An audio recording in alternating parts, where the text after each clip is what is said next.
CM ಬದಲಾವಣೆ ಮಾತುಕತೆ ಪ್ರೀತಿಯಿಂದ ನಡೆಯೋದಿಲ್ಲ. ಶಾಸಕರನ್ನ ವಿಶ್ವಾಸಕ್ಕೆ ತೆಗೆದುಕೊಂಡಾಗ ಮಾತ್ರ ಅದು ನಡೆಯುತ್ತೆ. ಶಾಸಕರ ವಿಶ್ವಾಸವನ್ನ ತೆಗೆದುಕೊಂಡ್ರೆ ಸಿಎಂ ವಿಫಲ ಎಂದರ್ಥ. ಶಾಸಕರ ವಿಶ್ವಾಸ ಏನಾದರೂ ಕಳ್ಕೊಂಡ್ಬಿಟ್ರು ಅಂದ್ರೆ ಒಂದ್ ರೀತಿಯಲ್ಲಿ ವಿಫಲ. ಅದು ಸರ್ಕಾರ ಕುಸಿದ್ರೆ ಪಕ್ಷ ಈಗಾಗಲೇ ಐಸಿಯುನಲ್ಲಿದೆ ಎಂದರ್ಥ. ಶಾಸಕರು ದೆಹಲಿ ಹೋಟೆಲ್ಗಳಲ್ಲಿ ಸಾಲುಗಟ್ಟಿ ನಿಂತಿದ್ದಾರೆ.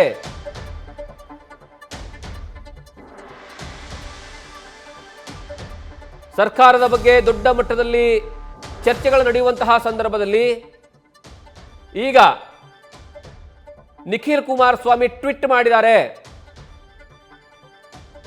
ಟ್ವೀಟ್ ಮಾಡಿ ಕಾಂಗ್ರೆಸ್ ಸರ್ಕಾರ ಮತ್ತೆ ಸಿಎಂ ಗಾದಿಯ ವಿಚಾರಕ್ಕೆ ಸಂಬಂಧಪಟ್ಟ ಹಾಗೆ ವ್ಯಂಗ್ಯವನ್ನ ಮಾಡಿರುವಂತಹ ವಿಚಾರ ಗೊತ್ತಾಗ್ತಾ ಇದೆ. ಈಗ ನೀವು ಟ್ವೀಟ್ ಸಹ ನೋಡ್ತಾ ಇದ್ದೀರಾ.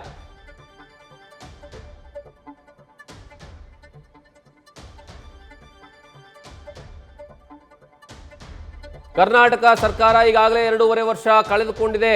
ಕುರ್ಚಿ ಕಿತ್ತಾಟದ ಬಗ್ಗೆ ನಿಖಿಲ್ ಕುಮಾರಸ್ವಾಮಿ ಟ್ವೀಟ್ ಮಾಡಿ ವ್ಯಂಗ್ಯವನ್ನ ಮಾಡುವಂತಹ ಕೆಲಸವನ್ನ ಮಾಡಿದ್ದಾರೆ.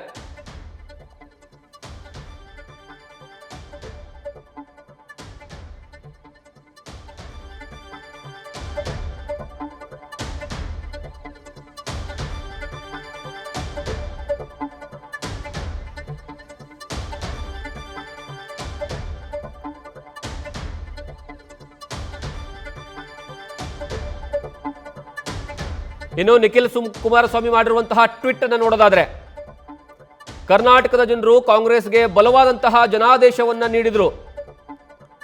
ಆದರೂ ಕೂಡ ತಮ್ಮದೇ ಆದಂತಹ ಮುಖ್ಯಮಂತ್ರಿಯನ್ನ ನಂಬೋದಕ್ಕೆ ಸಾಧ್ಯವಾಗದಂತಹ ಪರಿಸ್ಥಿತಿಗೆ ರಾಜ್ಯ ಕಾಂಗ್ರೆಸ್ ಸರ್ಕಾರ ಬಂದು ನಿಂತಿದೆ. ಮುಖ್ಯಮಂತ್ರಿ ಬದಲಾವಣೆಯ ಮಾತುಕತೆ ಪ್ರೀತಿಯಿಂದ ನಡೆಯೋದಲ್ಲ, ಶಾಸಕರನ್ನ ವಿಶ್ವಾಸಕ್ಕೆ ತೆಗೆದುಕೊಂಡು ಆಗ ಮಾತ್ರ ಅದು ನಡೆಯುತ್ತೆ. ಶಾಸಕರು ವಿಶ್ವಾಸವನ್ನ ಕಳೆದುಕೊಂಡ್ರೆ ಸಿಎಂ ವಿಫಲರಾಗಿದ್ದಾರೆ ಅಂತ ಅರ್ಥ. ಸರ್ಕಾರ ಕುಸಿತಾ ಇದೆ ಮತ್ತು ಪಕ್ಷವು ಈಗಾಗಲೇ ಐಸಿಯುನಲ್ಲಿದೆ ಅಂತ ಅರ್ಥ. ಈ ವಿಚಾರವನ್ನ ನಿಖಿಲ್ ಕುಮಾರಸ್ವಾಮಿ ಟ್ವೀಟ್ ಮಾಡಿದ್ದಾರೆ. ಇನ್ನು ತಮ್ಮದೇ ಮುಖ್ಯಮಂತ್ರಿಯನ್ನ ಬದಲಾಯಿಸುವ ಸಲುವಾಗಿ ಕಾಂಗ್ರೆಸ್ ಶಾಸಕರು ದೆಹಲಿಯ ಹೋಟೆಲ್ಗಳಲ್ಲಿ ಸಾಲುಗಟ್ಟಿ ನಿಂತಿರುವುದು ಯಾವುದೇ ಸರ್ಕಾರ ಪಡೆಯಬಹುದಾದಂತಹ ದೊಡ್ಡ ವೈಫಲ್ಯಕ್ಕೆ ಕಾರಣ. ಮುಖ್ಯಮಂತ್ರಿ ವಿಶ್ವಾಸವನ್ನ ಕಳೆದುಕೊಂಡಿದ್ದಾರೆ, ಸರ್ಕಾರ ದಿಕ್ಕನ್ನ ಕಳೆದುಕೊಂಡಿದೆ ಮತ್ತು ಕರ್ನಾಟಕವು 2.5 ವರ್ಷವನ್ನ ಈಗಾಗಲೇ ಕಳೆದುಕೊಂಡಿದೆ ಅಂತ ಹೇಳಿಬಿಟ್ಟು ಟ್ವೀಟ್ ಮಾಡಿದ್ದಾರೆ. ಒಂದು ಕಡೆಗೆ ಕಾಂಗ್ರೆಸ್ ಸರ್ಕಾರದಲ್ಲಿ ಆಗ್ತಾ ಇರುವಂತಹ ಸಿಎಂ ಗಾದಿಯ ವಿಚಾರವಾಗಿ ದೊಡ್ಡ ಮಟ್ಟದಲ್ಲಿ ಗೊಂದಲ ಕಾಂಗ್ರೆಸ್ ಪಕ್ಷದ ಒಳಗಡೆ ಇದ್ರೆ, ಮತ್ತೊಂದು ಕಡೆಗೆ ಬಿಜೆಪಿ ಆಗಿರ್ಬೋದು ಅಥವಾ ಜೆಡಿಎಸ್ ಪಕ್ಷಗಳಾಗಿರ್ಬೋದು ಇದನ್ನೇ ಅಸ್ತ್ರವನ್ನ ಮಾಡಿಕೊಂಡು ಕಾಂಗ್ರೆಸ್ ನಾಯಕರ ಕುರ್ಚಿಯ ಕಿತ್ತಾಟದ ಬಗ್ಗೆ, ಕಾಂಗ್ರೆಸ್ ಅಲ್ಲಿ ಆಗ್ತಾ ಇರ್ತಕ್ಕಂತಹ ಆಡಳಿತದ ವೈಫಲ್ಯದ ಬಗ್ಗೆ, ಕಾಂಗ್ರೆಸ್ ಪಕ್ಷದ ಒಳಗಡೆ ಆಗ್ತಾ ಇರುವಂತಹ ನಾಯಕತ್ವದ ಗೊಂದಲದ ಬಗ್ಗೆ ಟ್ವೀಟ್ ಮಾಡಿ ಆಕ್ರೋಶವನ್ನು ವ್ಯಕ್ತಪಡಿಸ್ತಾ ಇದ್ದಾರೆ ನಿಖಿಲ್ ಕುಮಾರಸ್ವಾಮಿ.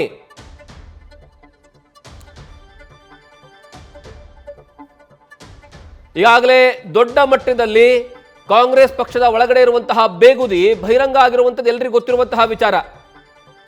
ಇದೇ ವಿಚಾರವನ್ನ ಇಟ್ಕೊಂಡು ಒಂದು ಕಡೆಗೆ ದೆಹಲಿಯಲ್ಲಿ ಹೋಗಿ ಕಾಂಗ್ರೆಸ್ನ ಶಾಸಕರುಗಳು ಹೋಟೆಲ್ಗಳ ಮುಂದ್ಗಡೆ ನಿಂತ್ಕೊಳ್ತಾ ಇದ್ದಾರೆ, ಸಾಲುಗಟ್ಟಿ ನಿಂತ್ಕೊಳ್ತಾ ಇದ್ದಾರೆ. ಮತ್ತೊಂದು ಕಡೆಗೆ ಸಿಎಂ ತಮ್ಮ ಶಾಸಕರ ನಂಬಿಕೆಯನ್ನ ಬಲವನ್ನ ಕಳ್ಕೊಳ್ಳುವಂತಹ ಆಗಿದೆ. ಹಾಗಾಗಿ ಈ ಸರ್ಕಾರದ ಬಗ್ಗೆ ವ್ಯಂಗ್ಯ ಮಾಡುವಂತಹ ಕೆಲಸವನ್ನ ನಿಖಿಲ್ ಕುಮಾರಸ್ವಾಮಿ ಮಾಡ್ತಾ ಇದ್ದಾರೆ. ನ್ಯೂಸ್ ಫಸ್ಟ್ ನಿರ್ಭೀತಿಯಿಂದ ನಿಮ್ಮ ಪರವಾಗಿ.